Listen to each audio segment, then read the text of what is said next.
Esta é a realidade enfrentada por quem mora em uma capital. A maioria tem pressa e transita focada na linha de chegada, desrespeitando o espaço alheio. Assim, a mobilidade de todos no trânsito fica comprometida. Educação não falta, o que falta é respeito, porque as pessoas sabem como se faz direitinho.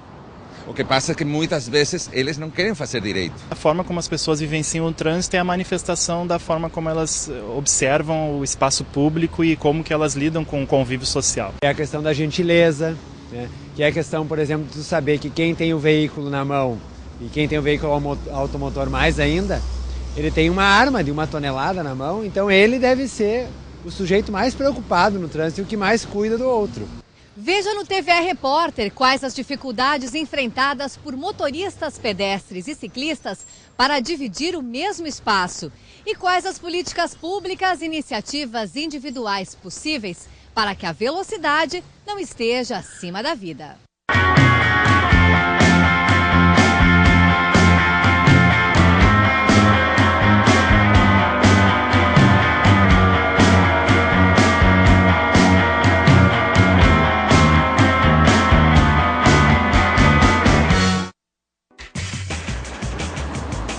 Este espanhol, radicado há alguns anos em Porto Alegre, pratica pelo menos um ato de bravura por dia quando atravessa uma das ruas movimentadas da capital.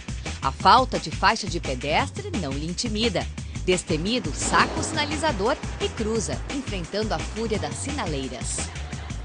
O Código de Trânsito brasileiro especifica muito bem que o pedestre pode atravessar em qualquer ponto da rua se a 50 metros não tem uma faixa de segurança ou uma sinaleira.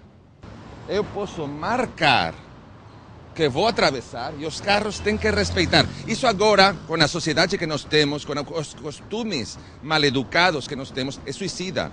Então eu não posso incentivar isso, mas eu tenho que lembrar o direito do pedestre.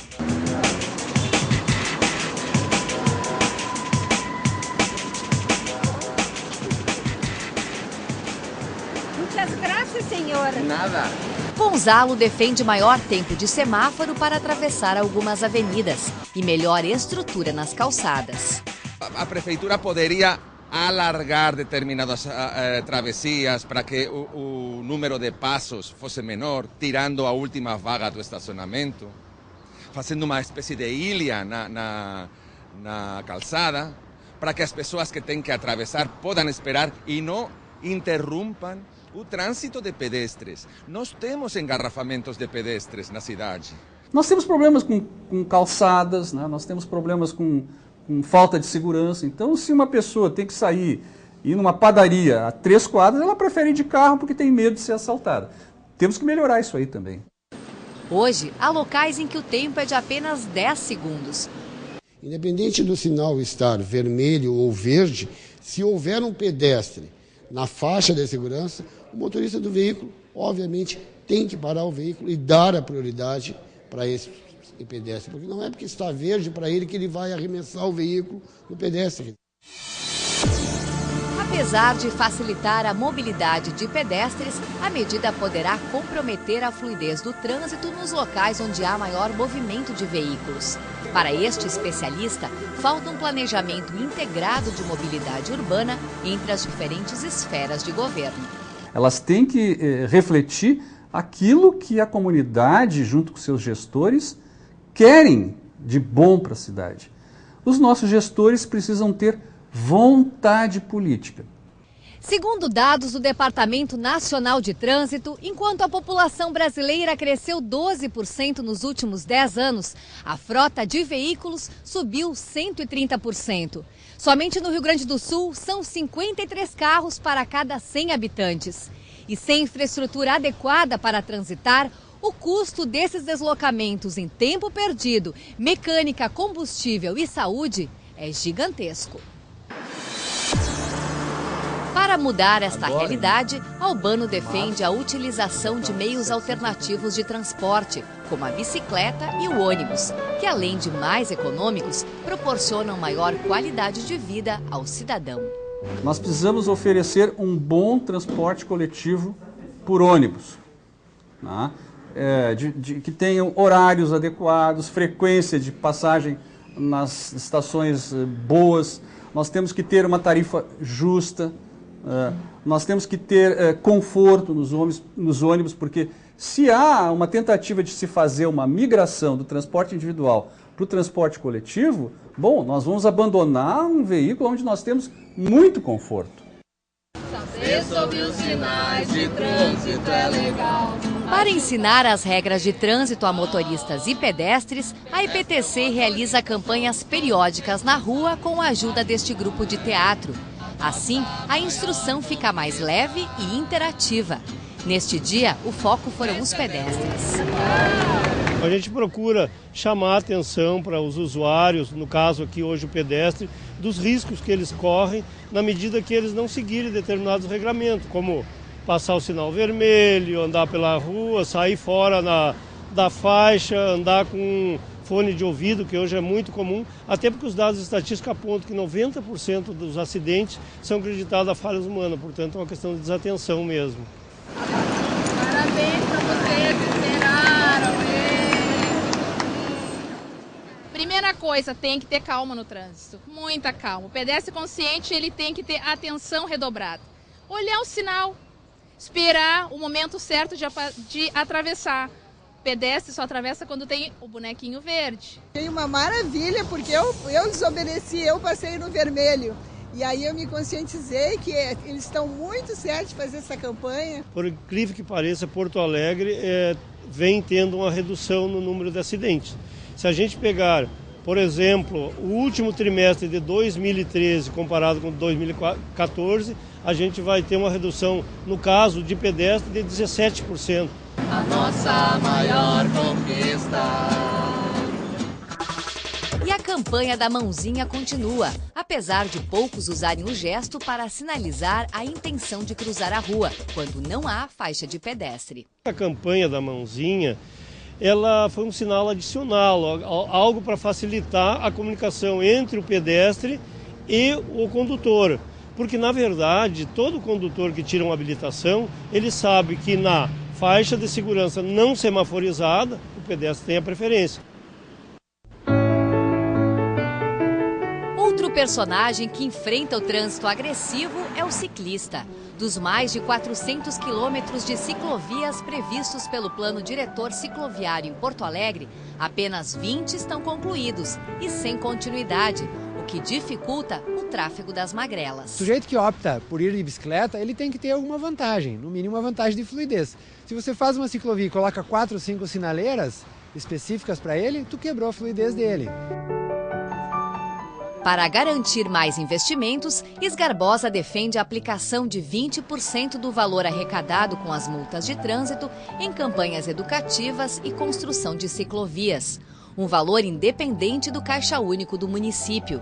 Mas o poder público propôs outro fundo com fontes de recursos diferenciadas. Se tivesse uma campanha educativa reforçando o artigo 201 do Código de Trânsito, que diz que o motorista, ao ultrapassar o ciclista, deve, além de reduzir a velocidade, guardar a distância de 1,5 m, só isso já geraria uma outra relação no trânsito.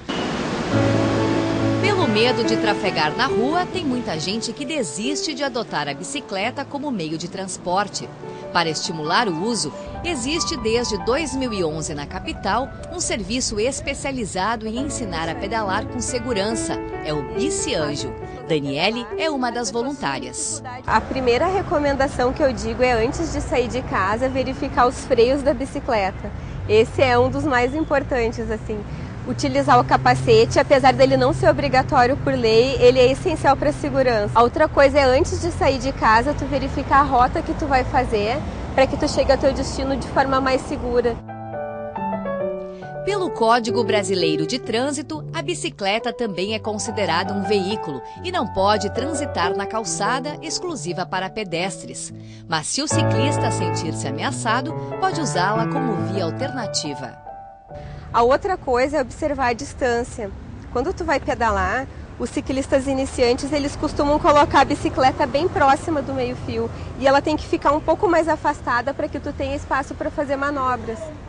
E além disso, sempre sinalizar. Quando a bicicleta está na via de rolamento e ela quer entrar à direita, sinaliza para o motorista o teu movimento, quer ir para a esquerda, sinaliza para ele.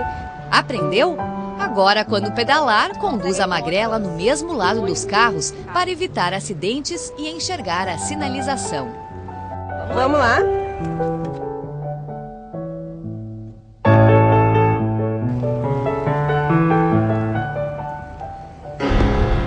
Mas não é só ciclista que tem medo do trânsito. Elisete sofreu um acidente grave há 14 anos que a deixou em coma. O trauma foi grande.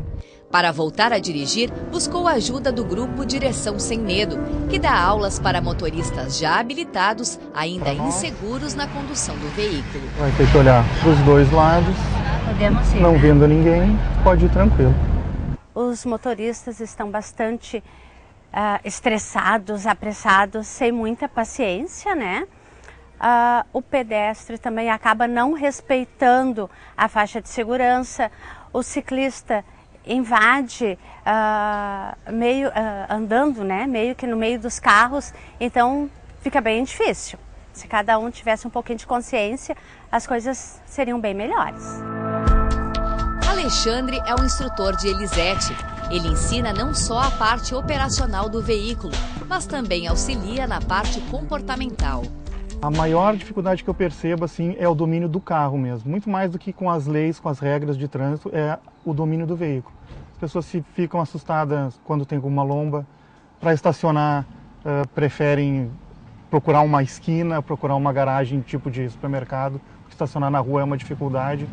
Ela fez só aquelas balizas lá na autoescola e quando ela chega para estacionar não tem as balizas, são 2 carros. Ela fica com receio, com medo de bater no carro de um terceiro. Hora de partir para a prática. A aula começa com a troca de papéis. Elisete assume o comando do carro e tira todas as dúvidas com o instrutor durante o trajeto. Nós vamos até a esquina, lá na esquina nós vamos dobrar para a direita. Quanto mais tranquila a pessoa estiver, lembra Alexandre, melhor ela vai dirigir e mais tempo terá para raciocinar e reagir diante de imprevistos. Ó, apagou, liga de novo, né? Corrige a marcha, perfeito. A partir do momento que ela domina o veículo, que ela sabe o que o veículo tem capacidade de entregar para ela e como ela aplica esses comandos no veículo, isso vai dando tranquilidade. Quando surgir um imprevisto no trânsito, ela vai ter esse domínio, vai ter mais tempo para reagir. Eu sempre explico muito assim, quando tu parar de pensar aqui nos teus pés, nas marchas, tu vai ter mais tempo para observar lá fora. O Alexandre assim, passa bastante tranquilidade, né? Eu estou sempre perguntando, ele está sempre me esclarecendo as minhas dúvidas, então ele deixa bastante calmo. Acho que vou ter que ter o Alexandre para sempre do meu lado. Mesmo com a carteira de habilitação em mãos, será que motoristas de diferentes categorias estão mesmo preparados para conduzir um veículo? Veja depois do intervalo.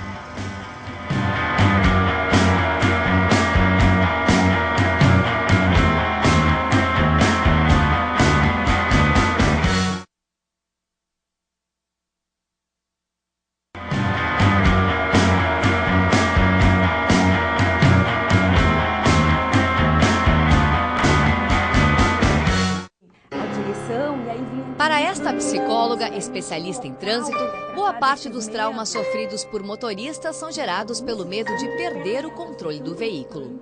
Geralmente os casos assim é pela pessoa ter se envolvido em alguma situação ou visto, né, alguma situação, estar na condução, enxergar um acidente que pelas circunstâncias do acidente remete a alguma história do indivíduo, né? São pessoas que querem as coisas bem certinhas, bem organizadas, e o trânsito cada vez mais caótico, ele bagunça isso.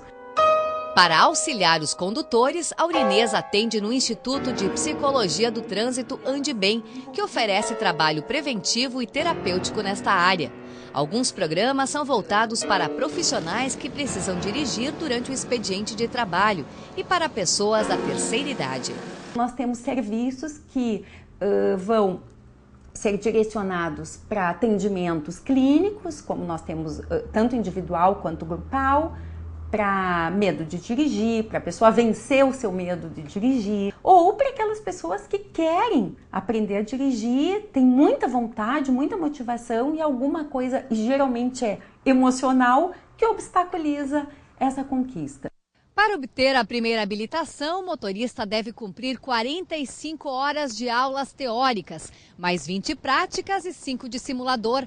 Mas será que esse treinamento oferecido pelo CFC é suficiente para que o motorista esteja habilitado a enfrentar o trânsito do dia a dia? A grande maioria não consegue se preparar dentro dessa carga horária, que a parte prática envolve muita informação, né, e mais a parte cognitiva, também os outros fatores, coordenação motora, que vão ser desenvolvidos ali ao longo das aulas, né? Que são fatores que precisamos para dirigir. Para a primeira habilitação, o índice de reprovação no Rio Grande do Sul chega a 68%, segundo a Newton. Isso porque a maioria encerra o curso ainda despreparada para dirigir. E fazer mais aulas práticas implica desembolsar quase R$40 por cada hora extra. Hoje ainda se fala que o carro perdeu os freios, que o carro vinha em alta velocidade, né? Que o ônibus atropelou o pedestre. Na verdade, quebrar esse paradigma, entender que quem causou isto foi o fator humano, então na verdade foi o condutor que poderia ter evitado, foi o pedestre, né? Que poderia ter aguardado o momento mais seguro da travessia, e isso seria uma quebra de paradigma. De janeiro a março deste ano, a IPTC já registrou 4.500 acidentes. A média é de 24 mil por ano. Para reduzir este número, a empresa realiza fiscalizações diárias nas ruas e observa o movimento em 96 cruzamentos da cidade. Qualquer infração só pode ser multada pelo agente de trânsito. A gente monitora toda a movimentação, um veículo estragado, um acidente, uma caminhada, algo que venha a dificultar o trânsito nessa região, a gente de dentro que vê e informa a fiscalização que vai até o local para fazer essa regularização do local.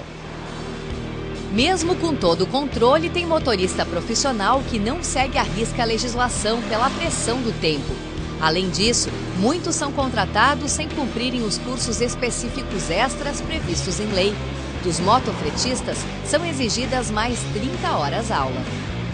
Quando ele vai fazer a primeira habilitação, porque ele aprende num circuito fechado, ali ele não tem contato com a rua, com os demais usuários da via, o que dificulta um aprendizado melhor para isso e uma preparação melhor para isso. Falta um aprendizado em que ele saia de lá, no mínimo, tendo 50% de perícia sobre o veículo, que hoje ele deve sair com 10, 15 ou no máximo 20% de perícia sobre o veículo. Aí o que tu espera de um condutor desse? O grande problema hoje, muitas vezes, é não entender que esses profissionais estão exercendo uma atividade de risco, né? O risco natural da motocicleta, né? E eu acho que precisamos trabalhar a convivência, né, dos outros condutores, de outros veículos, e entender que a moto é um veículo frágil. Nós fazemos a fiscalização enquanto sindicato.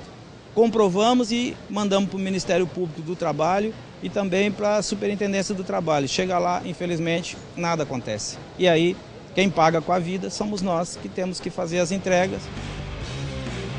Além do curso do CFC, os motoristas do transporte coletivo urbano precisam cumprir mais 50 horas de aulas teóricas e aulas práticas extras realizadas nas empresas de ônibus. Cada empresa tem um tipo de curso. Tem empresas que é 6 meses, tem empresas que é 1 ano, tem empresas que são 12 anos. Então, assim, cada empresa adota uma maneira de dar esses cursos. Ele é centralizado muito assim na parte humana, na direção defensiva, como trabalhar com o público, é baseado em cima disso aí.